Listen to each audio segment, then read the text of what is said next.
If you're watching this video, you're probably wondering if you might be dealing with autistic burnout, or you know you are and you're looking for information to actually help change that. In this video, I'm going to explain a really simple framework that explains how autistic burnout develops and how really understanding this is the first step in being able to make substantial changes. This framework will help explain how autistic burnout is different from regular burnout and what signs to look out for to know you're in one right now. Bear with me, it will make absolute sense by the end of this video. This framework uses the image of a bucket, with the idea being everyone has their own bucket. And in this bucket, everything gets put in from just living life. This could be household chores, work, social interactions, sensory input. Everything just gets put in that bucket. The first big difference here between allistic people and autistic people is that for autistic people, the bucket tends to be smaller to begin with. So there's less room to put things into it. A second thing is if you don't know you're autistic or you're late diagnosed, you've probably just been seeing what other people put in their bucket and thought, I'll just do the same. The immediate problem there being your bucket is smaller, so there's less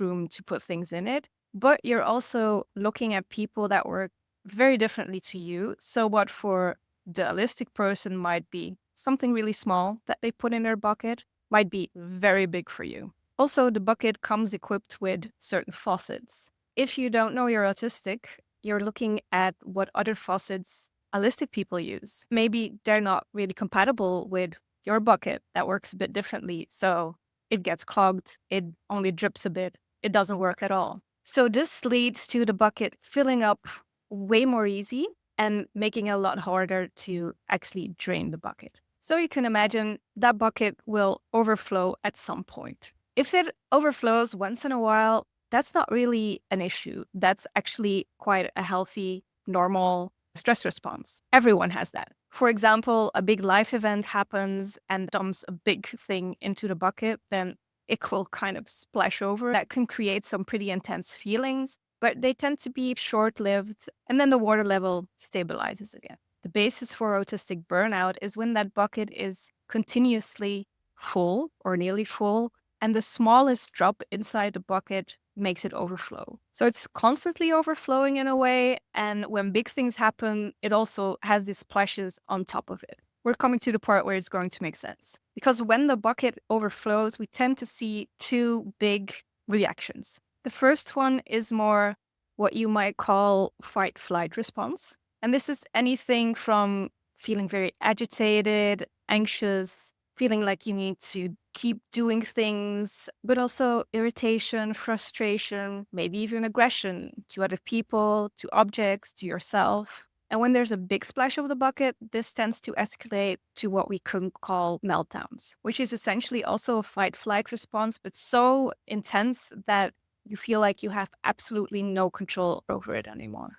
The second reaction we see is more of a shutdown response or a freeze response. This can look like lack of motivation, feeling burnt out, feeling very tired, lethargic, depression, even suicidal thoughts. When the bucket has a big overflow, this tends to escalate to an autistic shutdown. It's the same response, but really exaggerated to a point where you feel you have no control whatsoever. Some people even lose the ability to speak for a while or to communicate in any way. So autistic burnout is being in a state where your bucket is constantly full or nearly full. The smallest drop makes it flow over. What could those drops be? This could be a small change, some sensory input, or a small social interaction. That's why you probably feel that whatever you do, you keep staying stuck in this state. People in autistic burnout are in this constant state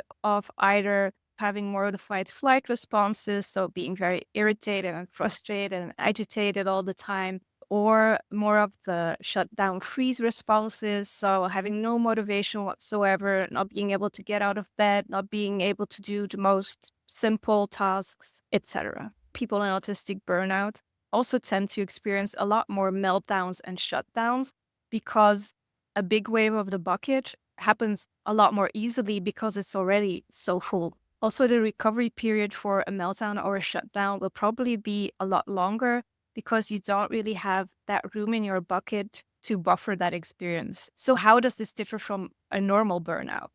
People can experience the same reactions or responses, but it's all about how the framework works differently. So with a normal burnout, what causes the bucket to overflow will be very different. The things that take space in the bucket will probably be very different from the things that take space in an autistic person's bucket. For example, work stress, work recognition, work-life balance. Whereas for an autistic person, the things that fill the bucket are very different. And every area of your life can provide things that fill up the bucket. That's sensory input, which is everywhere. These are small changes, which also tend to happen daily. This is social interaction. So in that sense, autistic burnout is burnout from just existing in the world, whereas normal burnout is most of the time caused by very specific events or situations. Another thing that's different is the faucets we talked about earlier. With a more typical burnout, faucets that probably work quite good are going outside and getting into community, socializing, doing fun things, also resting, of course. But still, it's very different from the faucets someone with autistic burnout needs. And in some cases, it's going to even be the complete opposite, because with autistic burnout, the worst thing you can do is force yourself to go outside more, socialize more, be in situations with more sensory input, when really at that point in time, to empty your bucket is doing things like rest, intense rest, a lot of sleep, maybe isolating a bit from social interactions, but also from sensory input. On the other hand, you probably also need to seek out certain sensory input that feels very calming and soothing to your nervous system. Also engaging in special interests and cognitive stimulation. To me, understanding this framework for autistic burnout is the absolute base to be able to start implementing substantial changes, because it really simplifies what you need to be focusing on. First, you need to put less and different things into your bucket. Second, you need to install new, different, or bigger faucets in your bucket.